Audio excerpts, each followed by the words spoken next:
How long has it been since we've done a Manly Manners? It's been far too long. Well, we're going to do one today. Manly Manners. If you're following us, if you're a new subscriber, this is something I've done for quite a while. It's an old book that was written in 1913 titled Don'ts for Husbands. And you can find this on my Amazon store at Wranglermart.com. They're only $2 or $3, $4. They're not very much. They have Don'ts for Husbands and they have Don'ts for Wives. So wives, there's books for you too. And I like it because it's not politically correct. Of course, it was written in another time, 1913, very traditional, very old school, and I don't think it's necessarily a bad thing to maybe to sway back in that direction a little bit. I'm not talking about being sexist or chauvinistic, I'm talking about being respectful, and Manly Manners, I think, pretty much personifies that. So if you don't take anything the wrong way, because it's meant for good. Manly Manners says on page 47, don't spring it on your wife 5 minutes before it's time to start that you are going to the other end of Europe and would like her to go too. It is all very well to say that it doesn't take long to pack a couple of bags, but sometimes the things are not ready for packing. Besides, your wife has to make arrangements about the house and children which can't always be made at a moment's notice.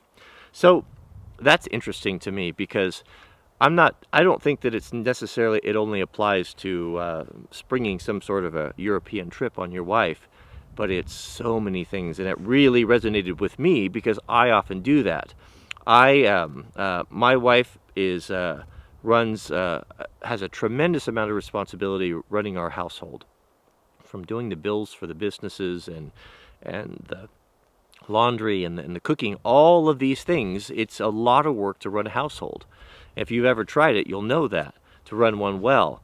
And so there's many times that I'm kind of spontaneous, and I'll say, "Hey, let's load up the van and go here."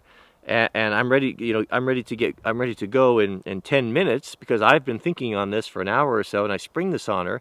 And oftentimes there's a little bit of friction there because she needs time to get things into order. She needs to put her mind at peace to know that things are taken care of and the food is put away or this is done. The million different things that need to be done in a household that is constantly on her mind.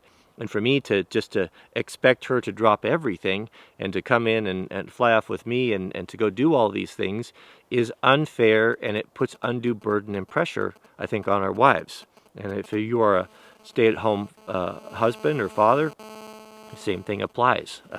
It's not necessarily male-female. It can be personality types. But that's something that I know that I have been guilty of. And I've even found myself sitting in the car and being aggravated because, have you all done it? Have you not sat in the car and honked the horn, getting ready to go to church and wondering, and getting aggravated why your wife is not faster?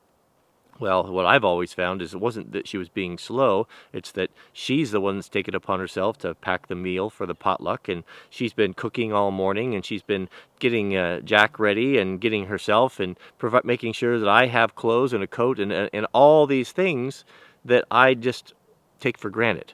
So I thought that this was a great Manly Manners and something that that we should all think about it. Myself, I'm the chief of sinners when it comes to this one, and I'm going to try to remember that and make sure, rather than sitting out in the car and honking the horn, to get inside and ask her perhaps if I could help. So thanks for watching, and we'll see you guys on the next video.